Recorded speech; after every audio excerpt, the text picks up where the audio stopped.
పంజాబ్లోని అమృత్సర్ అనేటటువంటిది ఏదైతే అత్యంత కీలకమైనటువంటి ప్రదేశం, అక్కడ కరెక్ట్గా మనకి ఆ పాకిస్తాన్ అంటే పంజాబ్ వెళ్ళిన వాళ్ళకి తెలుస్తుంది, వాఘా బోర్డర్కి దగ్గర అనమాట.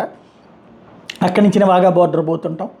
ఆ పాకిస్తాన్ వాళ్ళు ఈజీగా రావడానికి అదే కీలకమైనటువంటి ప్రదేశం. అక్కడ పాకిస్తాన్కి సంబంధించినటువంటి గూఢచారులు సంచరిస్తున్నారు. అంటే ఇక్కడ అన్ని చోట్ల ఉంటారు, మన వాళ్ళు అక్కడ ఉంటారు, అక్కడ వాళ్ళు మనకు ఉంటారు. అట్లాంటిది ఇప్పుడు తాజాగా జరిగినటువంటిది, ఒక ఇద్దరు అరెస్ట్ అయ్యారు.